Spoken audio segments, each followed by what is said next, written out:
तो आज हम सीखने जा रहे हैं डायपोल एनालॉजी के बारे में। हम डायपोल एनालॉजी की बात कर रहे हैं तो कैसे डायपोल, किनके बीच में हम समानता की बात कर रहे हैं। तो देखिए, आपने 12th में दो डायपोल पढ़े हैं। सबसे पहले आपको चैप्टर 1 में मिलता है जो इलेक्ट्रिक डायपोल होता है, ठीक है। तो इलेक्ट्रिक डायपोल के केस में हम यहाँ पे पहले इलेक्ट्रिक डायपोल लिख ले रहे हैं। अगर इसकी डेफिनेशन की बात करें तो two equal and opposite charges separated by some small distance, and दूसरा डायपोल हम इसको सेपरेट कर दे रहे हैं लाइन से, मैग्नेटिक डायपोल, या उसको बार मैग्नेट भी कहते हैं। सिमिलरिटी क्या है? दो पोल यहाँ पे होंगे जो दो different charge of equal magnitude बनाते हैं। मैग्नेटिक डायपोल का मतलब ये होता है दो pole having equal magnitude but opposite in direction.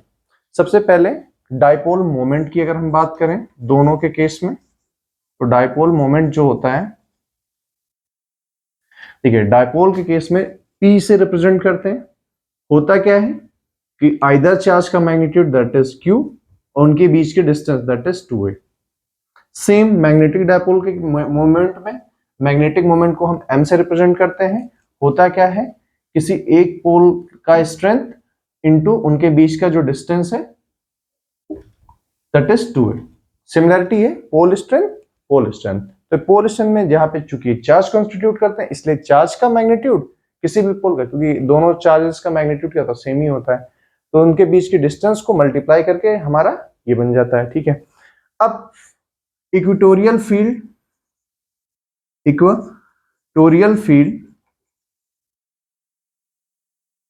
Due to short dipole,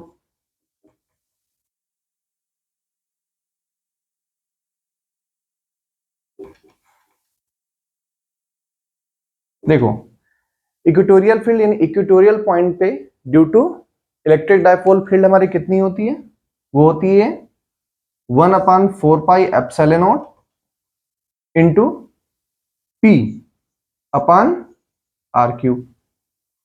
ये मान के चल रहे हैं कि जो इनके बीच की डिस्टेंस है R उससे काफी ज्यादा बड़ा है, ठीक है। इसी तरीके से यहाँ पे बात करेंगे, यहाँ पे इसको इलेक्ट्रिक फील्ड इक्वेटोरियल पॉइंट लिखते हैं, और यहाँ पे मैग्नेटिक फील्ड अगर बात करें इक्वेटोरियल की तो सेम होता है। तो चूंकि कांस्टेंट बदल जाता है, इसमें क्या होता है परमिटिविटी का, उसमें परमिबिलिटी का आता है, तो mu naught by 4 pi M by R cube. देखिए सिमिलैरिटी है, यहाँ पे भी dipole moment divided by distance का क्यूब है, यहाँ भी dipole moment divided by distance का क्यूब है। अगर इसी तरीके से हम एक्सियल फील्ड की बात करें, एक्सियल फील्ड की बात करेंगे तो हमें E एक्सियल मिल जाएगा आपका वही 1/4 pi epsilon not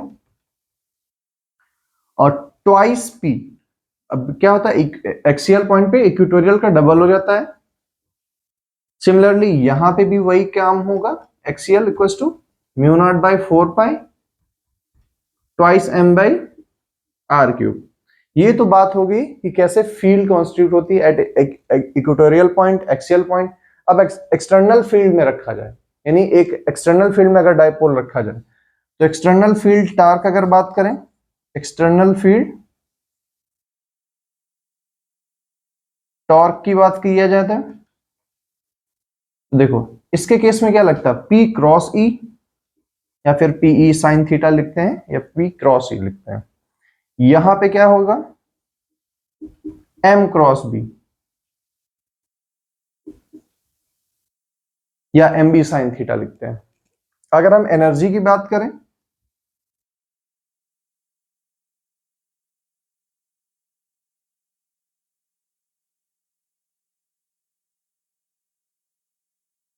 external field में एनर्जी जो आपकी होगी वो हो जाएगी P cos थीटा लिखते हैं माइनस P cos थीटा, और यहां पे हो जाएगी minus MB cos theta. Clear है? तो आप एनालॉजी का मतलब क्या कहते हैं, दोनों में सिमिलैरिटीज क्या है, क्या समानताएं हैं। तो जैसा कि आप देख पा रहे हैं इलेक्ट्रिक डायपोल और मैग्नेटिक डायपोल में अगर हम डायपोल मोमेंट की बात करें तो P equals to Q dot 2a, magnetic moment की बात करें डायपोल मोमेंट की तो QM बाई 2a। QM क्या है, पोल स्ट्रेंथ को रिप्रेजेंट कर रहा है, Q क्या है, वो चार्ज को रिप्रेजेंट कर रहा है। अगर हम फील्ड की बात करें कि डायपोल फील्ड कैसे कंस्टिट्यूट करता है इक्वेटोरियल पॉइंट पे, देखेंगे KP बाई आर क्यूब, यहाँ km/r³। यहाँ पे एक्सियल पॉइंट की बात करें तो ट्वाइस kp/r³, ट्वाइस km/r³।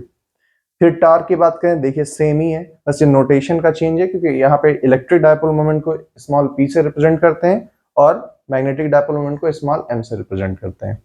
तो दिस इज हाउ, ये बहुत ही इंपॉर्टेंट है और आपके बहुत काम आ सकता है। अगर एनालॉजी आपको याद है डायपोल से रिलेटेड, चाहे वो इलेक्ट्रिक फील्ड का क्वेश्चन हो या फिर मैग्नेटिक फील्ड का क्वेश्चन हो, दोनों क्वेश्चन आपको इस नोट से आपको बहुत जल्दी सॉल्व हो जाएगा। Okay, thank you.